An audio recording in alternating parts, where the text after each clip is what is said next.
అయితే నిత్యం మనం యాక్సిడెంట్లు చూస్తూ ఉంటాం. కానీ ఈ యాక్సిడెంట్ ఏంటంటే ప్రత్యేకించి ఈ road Chevella road national highway 163 ఈ హైవే రిపేర్ చేయకపోవడం వల్ల ఈ యాక్సిడెంట్ జరిగిందని ప్రజలందరూ కూడా నమ్ముతున్నటువంటి పరిస్థితి. అయితే అది కరెక్టేనా కాదా మనందరం కూడా ఒకసారి ఆలోచించాలి. ఈ హైవే మధ్యలో ఉండేటటువంటి పర్యావరణ కారణాల వల్ల చాలా రోజులు ఆగిపోయినటువంటి విషయం మీ అందరికీ తెలిసింది.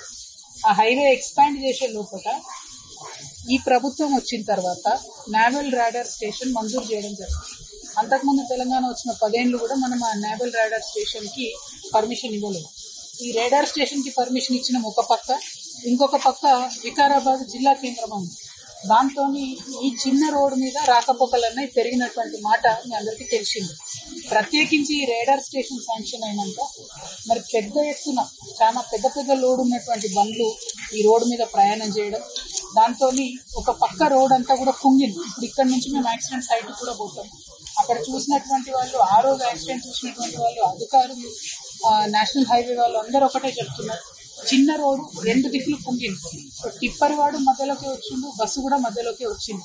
సో డ్రైవర్ల ప్రాబ్లమా, డ్రైవర్ల ఇష్యూ అన్నది కాకుండా ప్రభుత్వం హైవే వేయడం లేట్ చేయడం అన్నటువంటిది ప్రధానమైన ఇష్యూ అని చెప్పి అందరూ కూడా భావిస్తున్నటువంటి పరిస్థితి. సరే యాక్సిడెంట్ జరిగింది, ఒకరి మీద ఒకరు నెపం పెట్టుకుంటే వచ్చేది లేదు, పోయేది లేదు.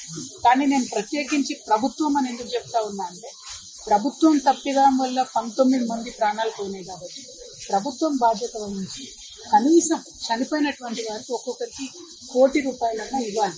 అది వారి ప్రాథమిక బాధ్యత.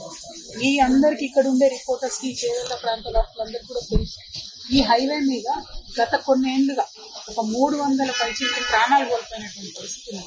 ప్రతిసారి ప్రాణాలు కోల్పోతాము, ప్రతిసారి మనం అక్కడ ధర్నా చేస్తాము. తర్వాత ఏ గవర్నమెంట్ అన్నది కాదు, బీఆర్ఎస్ లో అదే జరిగింది, కాంగ్రెస్ లో అదే జరుగుతుంది.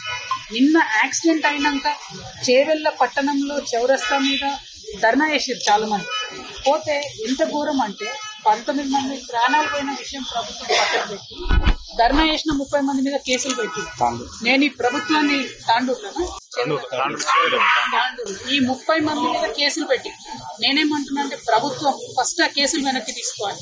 మీరు రోడ్డు వేయండి, రోడ్డు వేయకపోవడం అనేది ప్రభుత్వం తప్పు, అదే ప్రభుత్వం అనగా ప్రభుత్వం తప్పు. కాబట్టి ప్రజలకు కాంపన్సేషన్ పెంచండి. 7 లక్షల రూపాయలు సరిపోవు, ఖచ్చితంగా కుటుంబానికి ₹1,00,00,000 ఇవ్వండి. ఇప్పుడు చాలా మంది గాయపడ్డ వాళ్ళని నేను చూసి వచ్చినాను. వాళ్ళు హాస్పిటల్ మంచిగా చూసుకున్నారు, నీట్గానే వాళ్ళు డిశ్చార్జ్ చేస్తున్నారు. కానీ ఇటువంటి దెబ్బలు తగిలినప్పుడు లాంగ్ టర్మ్ ఇంప్లికేషన్స్ ఉంటాయి కాబట్టి ప్రభుత్వం ₹2 లక్షల కాంపన్సేషన్ ప్రకటించింది.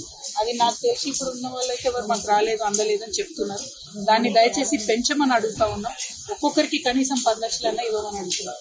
దీనికి కూడా కారణం ఏంటంటే, ఎవరితో మాట్లాడినా ఆ రోజు ఆ బస్సులో ప్రయాణం చేసిన వాళ్ళందరిలో కూడా మెజారిటీ కూలీ నాలి చేసుకునే వాళ్ళు ఉన్నారు.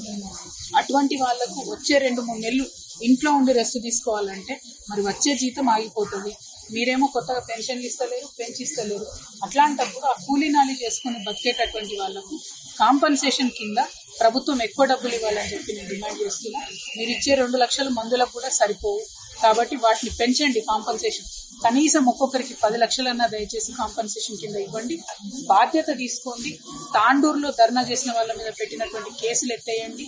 ఈ మొత్తం నేషనల్ హైవే 163 మరి ఎవరో ఏ కంపెనీ నాకు తెలియదు, కానీ మళ్ళీ తొందరగా ఆ మెగా కంపెనీ వెంటబడి ఆ రోడ్డు పూర్తి చేయించమని తెలిసిందిగా నేను ప్రభుత్వానికి డిమాండ్ చేస్తా ఉన్నాం. ఇక్కడ నుంచి మేము యాక్సిడెంట్ అయిన సైట్ కూడా వెళ్తాం, అక్కడ ప్రత్యక్షంగా ప్రజలకు చూపిద్దాం ఇది ప్రభుత్వం యొక్క తప్పిదం. కాబట్టే కాంపన్సేషన్ పెంచి ₹1,00,00,000 ఇవ్వాలని నేను డిమాండ్ చేస్తున్నా. Thank you.